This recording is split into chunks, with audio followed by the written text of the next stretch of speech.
Hey everyone, I'm Julie Gunlock, host of the Bespoke Parenting Hour. For those new to this program, this podcast is focused on how parents should custom tailor their parenting style to fit what's best for their families, themselves, and most importantly, their kids. Today, I am speaking with my friend Max Eden. Max is a research fellow at the American Enterprise Institute, where he focuses on education reform, specifically K through 12 education and early childhood education. Before rejoining AEI, he was a senior fellow at the Manhattan Institute. I'm really glad to have Max on today. We're going to be talking about kind of a dark subject, the increasing violence we're seeing in schools and among kids. And so thanks, Max, for joining me. I think this is a really confusing time for a lot of parents. Yeah, no, it really is. And it's unfortunate. And I'm looking forward to helping, you unpack it for them. Yeah, we have a lot of folks on that watch this podcast that really want the freedom to parent their kids the way they see fit. But I feel like now parents are asking for more guidance. What can they do, not only to help their kids, but from maybe acting. I mean, I don't think a lot of listeners to the show necessarily have violent kids, but maybe after COVID, they've noticed some changes with their kids. But also, I think a lot of parents want to know, how can I protect my kids? And I know that's a really broad question, but I think the first question I would ask is, am I wrong? Is there more violence in schools today? Is there more violence among young people? Okay. That's my first question, because sometimes I think the media can blow these things out of proportion, and pretty soon, it's like free range parenting. You're constantly told you shouldn't free range parenting because a white van might pull up and steal your kids, right? That's the narrative in the media.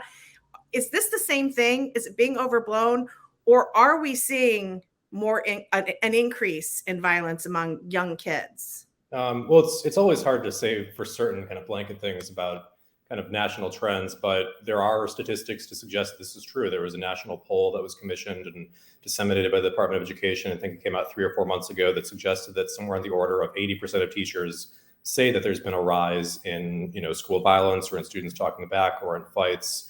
And that's really the only clear national data point we have, but it's consistent with what we've also seen, which is just a rise of stories in the news, a rise of kind of videos that make their way around. And so I think it's pretty, reasonable to say, based on the data we have, and certainly very intuitively reasonable to say that violence has been exacerbated in the post-COVID era. But the effects of COVID aren't kind of the only reason for that. There are kind of several forces that are combining to make schools kind of less safe and orderly places.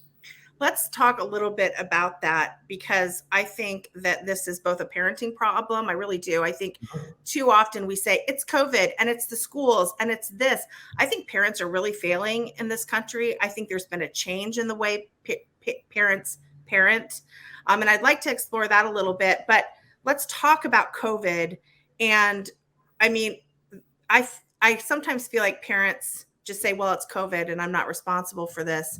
But talk to me about if there have been, you mentioned that one story or that one study. Is it a COVID effect, or are there other things at play here? It's partly, there are kind of two major factors, I would say. Partly there is a COVID effect, right? Locking kids in their house, putting them in front of screens, telling them they can't play with their friends, making them scared about playing with their friends, interrupting their social development by putting masks on their faces, which increases the anxiety in any given social interaction. I'm not a developmental, psychologist or neurobiologist, but that stuff does not just go away the second the restrictions are dropped and the second the kids get back together. You have third graders who have interacted as much with each other as kindergartners have. You have people who hit puberty and gone back to school without ever kind of navigating that process with their friends. So that's a huge thing that can't be discounted. And unfortunately, there's nothing to be done about it at this point. But the other factor that goes kind of under discussed, and I think is, COVID is used as a cover for it, is the rise of what we've talked about some years ago of restorative justice in schools. And this is kind of a complicated story to tell, but the simplest version is, under the Obama administration, the Federal Office of Civil Rights started to pressure school districts to adopt a different way to deal with school discipline. Traditionally, the model is a student misbehaves, he gets in trouble. He does something bad, he gets a detention. He does something really bad, he gets a suspension. Really, really bad, he gets an expulsion. And rules have consequences, and consequences are enforced. this is no longer the dominant paradigm for how schools deal with misbehavior, right? Partly because the Obama administration believed that the racial disparities in school discipline were a sign of institutional racism and a kind of proto-critical race theory thing. So this whole pipeline to prison narrative that we heard years ago. Go on. Yeah, no, and that's a complete statistical aberration. I mean, there are reasons why these racial disparities exist because there are massive inequities in society. And there are reasons why kids who misbehave in school are more likely to misbehave outside of school. And it has nothing to do with them being punished or not punished for their misbehavior. But on the strength of this narrative, the argument went, not only is giving consequences implicitly biased or inherently racist, it's also directly harmful to students. Because the theory goes, anything that is punitive is damaging, whereas trying to get to the root of the problem, trying to be restorative, having a discussion, trying to repair harm is theoretically a more effective way to ameliorate misbehavior. The problem with this is that once schools adopt it, the principals have in their minds that I'm successful or I'm a failure to the extent that I can lower detentions, lower suspensions, lower expulsions. And this is something my mom experienced firsthand when she was teaching in Cleveland Public Schools. The principal basically told her, don't send a kid to my office unless there's been a fight. And when the principal said that, my mom lost the ability to control her classroom because the kids knew. Right. The whole theory of all misbehavior is a communication of need, therefore it should be met as a need, and you should try to repair and restore, doesn't quite fit with human nature. Human nature actually is kids will try to test the boundaries and go every time. Yeah, and go straight up to where the boundary is. And if they sense the boundaries going back, then they will put it to the boundary, right? If the boundary of the misbehavior you're allowed is you can't untuck your shirt and you get sent to the office if you have your shirt untucked, well, then you'll have a couple kids who will keep on untucking their shirts and a lot who won't. If the boundary is you can't punch a kid, well, then you'll have a couple kids who are punching kids and some kids who won't. You just have a much wider subsidy for misbehavior. And these so-called restorative interventions rarely ever occur, right? I mean, theoretically, they could help sometimes, but in reality, there's not enough time to restore every bit of damage, repair every bit of harm, get to the root causes of every bit of misbehavior. So what will happen when you talk to teachers, it's a very common thing to hear, like I send a kid to the office and he comes back with a lollipop. And I'm the one who kind of gets in trouble for sending him to the office because the principal thinks, well, what are you doing wrong in this situation? Why didn't you get to the root of it? Or why didn't you fill out enough paperwork before sending him my way? So, the combination of kids being kind of less socially effectively adjusted because they were around each other less for a long time and were stressed and had all sorts of kind of anxiety symptoms exacerbated, they come back into a school where kind of increasingly the rules of the game have changed, become more permissive. That's just a recipe for what we're seeing, which is environments where fights are more common, where swearing is more common, where disrespect goes unpunished. Oh, I tell you, Max, it's, I actually talked to you years ago when my child was in the public schools and he got hit from behind and sort of thrown across a hallway. And the reason I contacted you and talked to you, and you were very helpful, was because of the school not giving me any information. And that's another part of it now. We see that not only are it's sort of now a consequence-free environment, but in many cases, I don't think parents even know either that their kids have been hit or, attacked, or that maybe even their kid is misbehaving in many cases. So, and I will also say, we talk about this mythical pipeline sort of issue that Obama promoted. And I don't know the data on this, so I will ask you, but I feel like a lot of kids who go to schools and misbehave consistently over and over again probably don't have the most stable home lives. And again, I don't know if that's true. I assume so because I know my kids know that I will crack some skulls if they misbehave or disrespectful, but I assumed that that's true. And therefore, when you took away the consequences in high school, it might have been the only consequences these kids were seeing. So now you have an unstable family life. And then again, sort of the Alvin Bragg approach to crime in the schools on a nationwide level. It makes sense that we're starting to see this. And again, it started way before COVID. Yeah, no, I mean, the data on it's actually pretty straightforward. Students who come from a single parent family background are twice as likely to get suspended as students who come from two parent backgrounds. And it also just so happens that African American students are about 3 times as likely to come from a single parent background as white or as white students, and that's about the overall size of the disparity. Right. And so, the fact that the school punishes a misbehavior is not really a significant thing in the course of a child's life, except insofar as if the school sends a message that you can misbehave, that puts those kids in for a really rude awakening, right? I mean, when you see, a fight at school, the kid might get suspended for it, right? But if he goes outside, does the exact same thing 3 years later when he's 19 years old, he could go to jail for it. Maybe not in New York City, but still in a lot of jurisdictions Right. where like the schools are playing by a rule that almost suspends the rule of law and sends a signal that, you're not really responsible for your misbehavior because it could be excused because it's somebody else's fault, because we know that you didn't really mean it. So yeah, those kids don't get that kind of authority structure from school. They don't have it at home. And in my view, that's what creates the real school to prison pipeline, not simply kind of enforcing rules with consequences, which is the way of the world. And the world's not really going to change in that regard. I want to go back to something you said that I thought was interesting. You mentioned that your mom's a teacher and she was teaching under these circumstances and it made it very difficult for her. And I think sometimes I can't quite work this out. You focus on K through 12 education. Obviously, you're well aware of, the situation with the teachers unions. This is what always confuses me, Max, and maybe you can shed some light on this.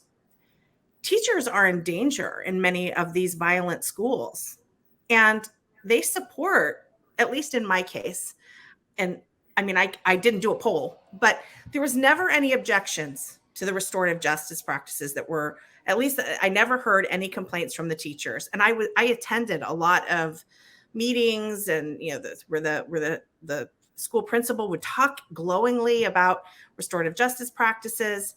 I don't understand why more teachers don't speak up about this. Is it just because the union is so powerful? Are they afraid of backlash and retribution?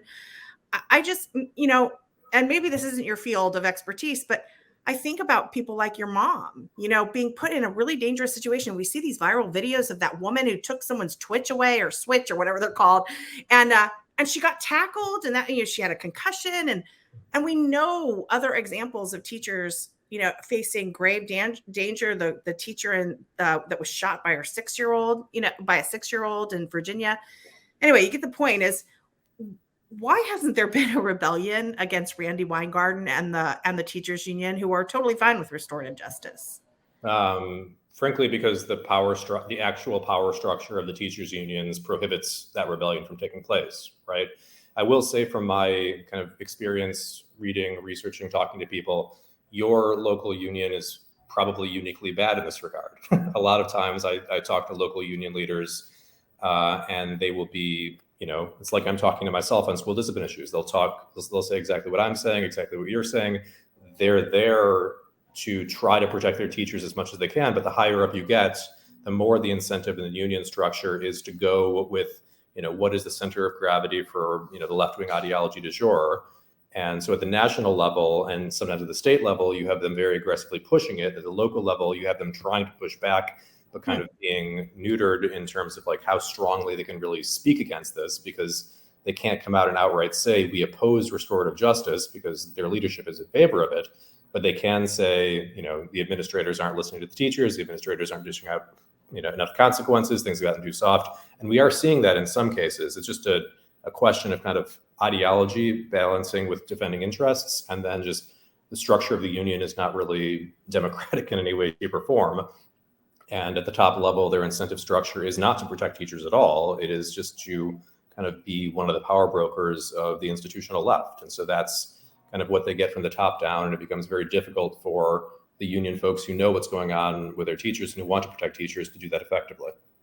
Max, I have to tell you, it's good to hear that, because I was resentful. I still remain resentful of the teachers who didn't didn't, when I experienced that, and I had no one would help me, and no one would share information with me, it didn't make me resentful, and I'm still allowed to be resentful of those particular teachers, but You but are, I would say so. it gives me this, but it actually gave me this sense that no one's on my side, and the teachers have bought into this. So it's important for me to hear that too, that it has to also be, I think when I was fighting with all my kids are now out of that school, but when I was fighting that fight, there was a point where I just became tired because I couldn't fight it without lawyers that I was, so I imagine there's a little bit of exhaustion on the part of teachers who just want to get to their retirement and go away and have and not have to deal with this stuff. So that does give me pause, and makes me really feel bad for teachers that are trying to do their best in the schools. What advice would you give for parents? Look, I this is what I say all the time. Like, that's why we need school choice. That's why, this, and I feel like that is so not helpful to people who are stuck, and there are people stuck in those schools. What can people do? What do you suggest to people in terms of, I don't know, what do they tell their children? Aside from get your kids out of violent schools, and these days, I'm not sure some private schools are better. So what can parents do? Yeah, the first thing is to figure out if there's a problem, right? Like, you don't want a parent, we don't want the listeners of this podcast to be put in the position you were in, where you figure out there's a problem when your kid gets hit, right? You want to figure out if there's a problem well before that point. And you're probably not going to figure it out from your kid. Maybe you will, but your best source is your teacher. And the best way to do that is to ask the teacher a few pretty simple, non-loaded questions and just say, hey, like, do you feel like the administrators support you on discipline? And if they say, yeah, they do, they're great, then maybe there's not a problem. Say, hey, have there been any room clears at my school this semester? And your listeners might not know what a room clear is. It's a pretty new phenomenon. It used to be if there was a student who would kind of lose his marbles in class, a teacher or school security officer would need to lay a hand on that student to restrain him, to bring him out the door, and to calm him down. In a lot of cases, that's become all but impossible because of various policies and paperwork and liability that have been built in. So what you are finding more and more is that the teacher will funnel all of the kids out of the classroom and leave the misbehaving student in there. Yeah, I've heard of that. Yeah, so just asking if that's happening is, I think, a must do for any given parent, because that will tell you a lot about the overall climate of the school. If it's not happening, then probably the school is still reasonably sane in the way that it's going about it. If it is, something has gone profoundly wrong in the way that the school is being administered. And then the third question, and to ask any teacher, is, hey, is there anybody in my class who, like, I don't need names, I know there are privacy concerns, but anybody in my kid's class who, seems kind of off or potentially dangerous to you? And see what they say to that, right? Because those kids there's not necessarily one of them in every classroom, but there might be one of them in every district. And those are the kind of, low probability, high impact things that a parent needs to know about and kind of needs to ask. And they can kind of sense in the teacher's reaction whether that, student is there, whether their sense of fear is there. And if they find that it is, then they need to ask the teacher, what can I do to support you? Is there any way I can get parents together to talk to the principal? Is there a way I can get parents together to talk to the school board member and see how you are kind of responded to? And the most aggressive recommendation I would make, and it's actually pretty easy, would be if a parent starts to get really alarmed, has a few friends who are on board with trying to do something, administer an anonymous poll to the teachers. Just get all their emails, send them an email, ask them a few questions on SurveyMonkey, and then just say, is there anything else you want to say about school safety or your concerns about student discipline? And you leave them that open-ended response. And what you can get then is potentially, dozens of horror stories that you can take in paper form to your school board at a school board meeting, to your principal, and say, this is the reality that I've been told about. We're concerned. We need these policies to change. And you'll know based on how you received whether or not there's any hope of changing those policies. And frankly, there might not be. But I think it's kind of, as you start off this conversation by saying, it's incumbent on parents to try. Because if parents kind of abdicate their authority and their concern when they send their kids to school, and schools kind of abdicate their moral position when they handle student discipline, then you can't really complain when things get out of control, because nobody is putting their foot down. Nobody is trying to insist on any form of moral order, and things in the school will get more disrespectful, more chaotic, and more violent as long as that vacuum is created. This is enormously helpful information. And actually, it makes me remember that in my town of Alexandria, Virginia, a parent did exactly that. He was very concerned about what I'm saying is he polled the community, actually. Yeah. And he did a very simple poll.